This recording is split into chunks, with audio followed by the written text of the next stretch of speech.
Good morning, and welcome to Morning Gospel Fuel with Mr. G. It is Saturday, December 4th, the first Saturday of Advent, um, and it is the feast day of Saint John of Damascus, also known as Saint John Damascene, Damascene, or Damascene, I think. I don't know. John of Damascus is much easier. But he was a Christian monk, priest, and apologist. In fact, um, what St. Thomas Aquinas is for the Western Church, St. John of Damascus is for the Eastern Church, which again are both um, the Eastern Rite and the Western Rite both are Catholicism.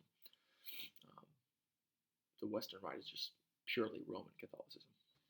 Anyway, um, he is one of the doctors of the Church, and he is held responsible for the Catholic dogma of the Assumption of Mary into heaven, where she assumed body and soul into heaven, where her body did not experience any sort of pain or death or any sort of um, yeah any sense of decay. Like she just assumed up into heaven and didn't experience a painful death. Like she just was assumed into heaven. So that is a testament of Saint John of Damascus. And he died in the mid 700s. And he is the patron saint of pharmacists, icon painters, because the Eastern Rite has a lot of those beautiful icon paintings, as well as for theology students. There we go. Today's gospel is from Matthew chapter 9, verses 35 through chapter 10, verse 1, as well as 5 through 8. Let's begin in the name of the Father, Son, and Spirit. Amen. Jesus went around to all the towns and villages, teaching in their synagogues, proclaiming the gospel of the kingdom, and curing every disease and illness.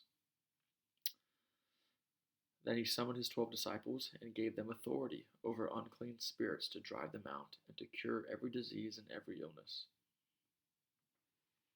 Jesus sent out these 12 after instructing them thus: "Do not go into pagan territory or enter a Samaritan town. Go rather to the lost sheep of the house of Israel. As you go, make this proclamation: the kingdom of heaven is at hand. Cure the sick, raise the dead, cleanse lepers, drive out demons. Without cost you have received, without cost you are to give." There we go. We just got the mission and commissioning of the 12 disciples, and Jesus kind of giving them directives. Let's see what the Word Among Us has to say today. It focuses on the beginning part of Jesus' heart being filled with pity for them. Oh, I think I skipped a few verses. Whoops, I did. It says, "At the sight of the crowds, his heart was moved with pity for them, because they were troubled and abandoned like sheep without a shepherd. Then he said to his disciples, 'The harvest is abundant, but the laborers are few. So ask the master of the harvest to send out laborers for his harvest.'" There we go. Sorry about that. So, his heart was moved with pity for him.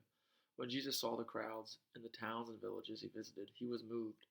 He wanted to reach out to them with his healing and mercy. He wanted to teach them and inform them. As the Son of God, he could have done any number of things on a grand scale. He could have waved his hand over the crowd and healed them all at once, or spoken his message into the minds and hearts of each person. So what did he do? The answer shows a surprising level of humility and trust. He sent 12 regular guys to go out on his behalf. These ordinary men wouldn't just be involved in his ministry of healing and proclaiming the good news, they would be essential to it. Jesus took these disciples from the Greek word meaning student and made them apostles from the word meaning one who is sent. Jesus was certainly taking a risk, wasn't he? After all, he knew that the 12 might well fall short. So why did he do it? Clearly, he wanted to bless the crowds through them, but he also wanted to bless the apostles so they stepped out in faith, or as they stepped out in faith and prayed for people's healing and deliverance. He knew they would be stretched outside of what was comfortable for them, and he also knew they would see God's amazing work as they obeyed his call. You can take courage that Jesus is sending you out, just as he sent the apostles. He still looks at the people who are troubled and abandoned, and longs to reach them. He could do something on a grand scale, something that could touch multitudes all at once. But he is sending you. He is asking you to go out with his authority to bring his mercy, healing, and forgiveness to them. And he will deepen your faith with each step you take. How could you be inspired and answer that call today? Jesus, I want to be your representative in the world. Work through me to bring your compassion to everyone I meet today. Good message, good response, good reflection. Have a great day. God bless. Keep it real. In the name of the Father, Son, and Spirit. Amen.